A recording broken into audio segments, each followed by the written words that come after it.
Okay. It is red. It is a flag. These are the red flags. These are the red flags that you will need when dating.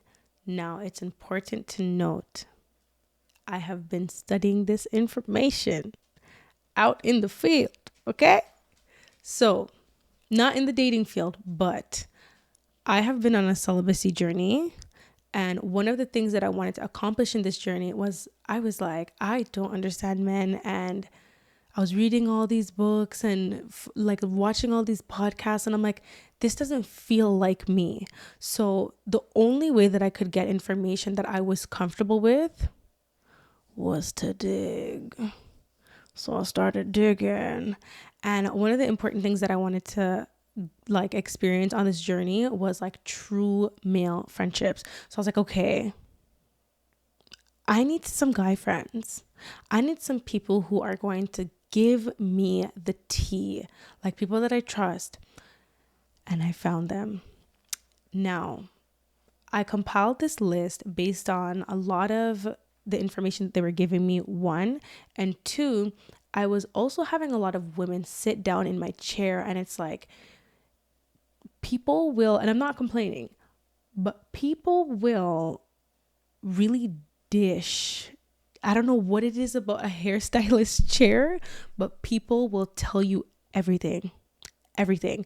And these are the types of relationships that I've heard about, and the signs are very consistent. So I created a list of 10 of them. Okay. Number one is the emotionally unstable person, right? Any person that you're around who's like constantly moody or has like unresolved emotions, it's just going to create an environment of like unpredictability. You don't know what's really going on emotionally, and like this is the type of person who can like snap at any time, and it's just, or maybe they might be nice this day, angry another day, extremely sad another day. It's important to know that these things do rub off on you if you're constantly in that type of environment, and it's just going to put you in an unhealthy environment altogether. The second type of person that you want to avoid when dating is the insecure person. This type of person, you can kind of find them based on the way that they lack confidence, like self-confidence. You're going to hear like a lot of negative self-talk, and that's not healthy for anyone. The patterns with this person is that they tend to like project their insecurities onto people. They might even be like possessive and become very jealous. Jealous of anyone that's around you that they might think is like a threat to the relationship when in reality they're not. And sometimes even jealous of like your success too. I think an insecure man is a very dangerous one, in my opinion. The third type of person that you want to avoid while dating is a controlling person. You can spot this person in the way that they try to like dominate your actions, and whatever you want to do, they just don't want you to do it, whether it's good for you, whether it's bad for you. Sometimes, I don't want to say controlling behavior is ever justified, but sometimes like if you get like a feeling where you're like, I don't know, maybe like my intuition is saying not to go out tonight, or maybe not to do this, or maybe not take this route, something like that, and they're like, listen, like maybe let's not do this. That's more of like a suggestion versus like if someone's trying to actually dominate your every move. This can create a very stifling environment, and you just don't really want to be in that like oppressive state. So that's number three, controlling man. You don't really want to be anywhere around that. The fourth is the untrustworthy person. It is my belief that trust is like a solid foundation. Like to have a healthy relationship. To me, trust is absolutely essential. It's like trying to bake a cake without flour. Like, it's just, you can have a relationship, but what level of health is it going to be at if you can't trust that person? So if you can always tell an untrustworthy person because of the dishonesty. One thing that I've noticed about untrustworthy men in particular is that they're the most prone to cheat. I can only speak on heterosexual relationships. That's the only thing that I know. But anybody who's untrustworthy, even if it's a friend, like, think about when you have a falling out with a friend, or when you realize that you can't trust this friend anymore. You don't want to contact them. You don't want to tell them any of your business. You don't want to be, there's a lack of intimacy. Like, you can't really be truly close to that person once the trust is broken. So yeah, untrustworthy is definitely a big one. The fifth red flag type person, type energy you don't want to be around is the emotionally unavailable. This is the type of person who does not open up. And I have a little bit.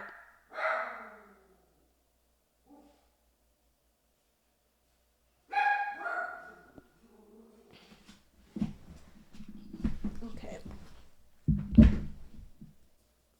Relax. Fifth type of person that you want to kind of stay clear from in the dating area is the emotionally unavailable. It's hard to create a level of closeness with someone who doesn't open up. And I have a little bit more empathy for people who are emotionally unavailable, because it's just difficult. Like, we all have traumas, and that, in my opinion, I'm still in psychology school, so I can't give a professional opinion, but in my life experience opinion, that's what it usually stems from. Anytime that they tried to open up, they were just shot down, maybe made fun of, like, whatever the reason is. Everybody has room to grow. So with this one in particular, you're gonna feel very, like, isolated and almost unsupported in the relationship as well. Like, you're gonna feel like you're kind of alone and you can't really bond the same way as someone who's, like, emotionally available. And the red flag is aggressiveness. Any type of aggressive behavior, whether it's physical, maybe someone, grabs your arm a little too hard, or maybe they, like, you get into, like, a fight and they punch a wall, like, maybe they say something to you that's emotionally damaging after you, like, opened up to them about it, and they just weaponize it. Verbal abuse, talking down to you. It's just harmful. Like, in every way, it's really harmful. And I think that I personally have met a lot of women who have experienced aggressiveness, and it's very scary. And just the warning signs are there. And I think with this particular one, it needs to be, like, very cut and dry. Like, this needs to be a deal breaker from the very beginning. No physical abuse, no emotional abuse, no verbal abuse. It's harmful, and sometimes it does lead to a road that you cannot come back from. Your life is valuable, so do not tolerate any aggressive behavior. If you see signs of it, red flag behavior that you want to avoid is actually addictive behaviors.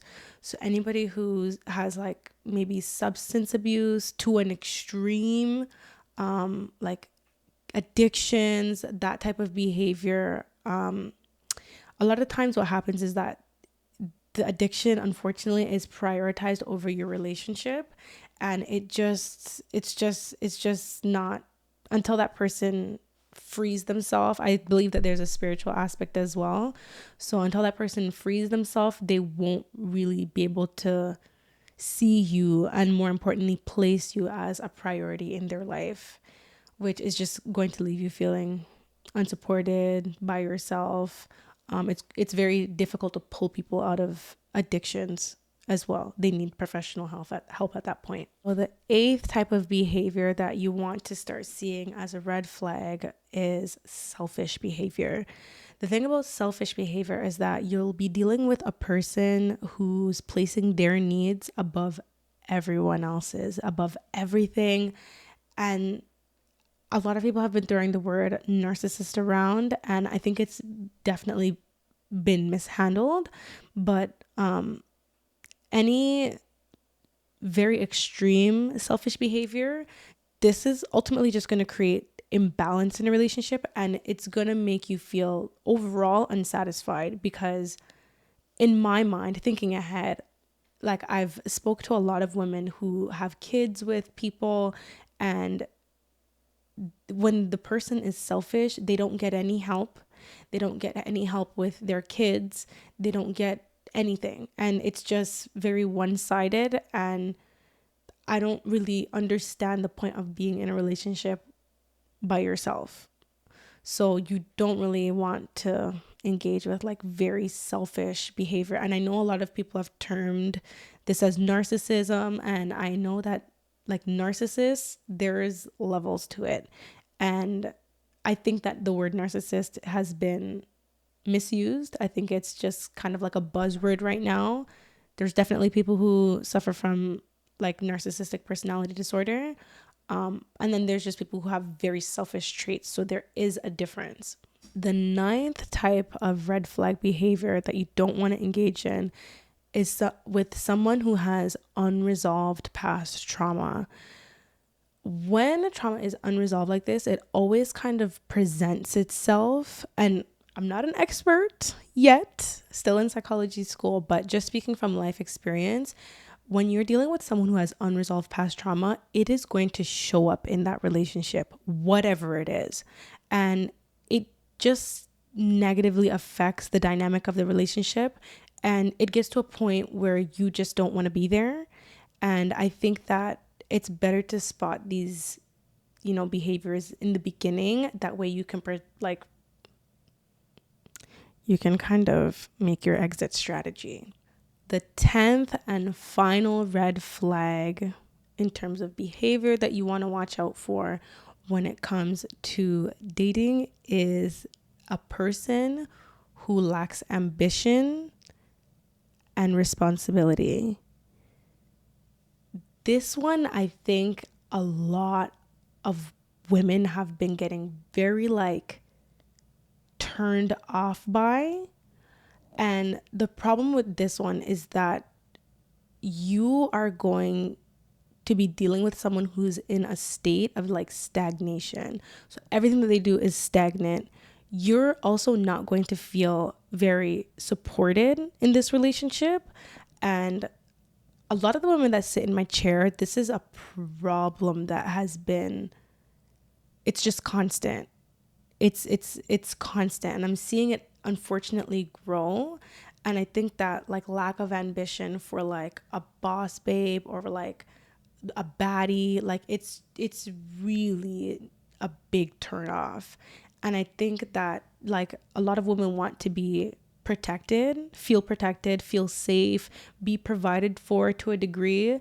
And I think that this type of person is going to make you very miserable, because you may want to go somewhere and they are so stagnant that they can't even allow themselves to go there with you, whether it be somewhere physically, whether it be somewhere emotionally, whether it be just life, career, whatever it is.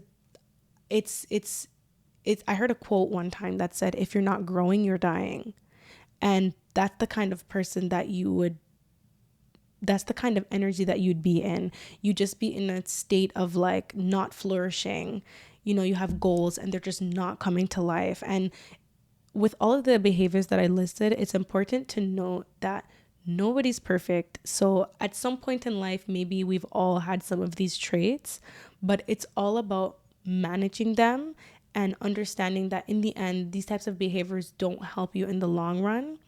And people can change, but you have to ultimately prioritize your physical, mental, emotional, spiritual health above, because if you're imbalanced in those areas, you really can't help other people.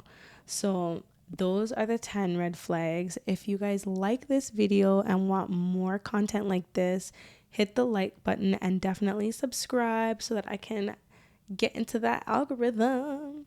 And if you guys want any more questions to ask, feel free to write them in the comments and reach out to me on Instagram.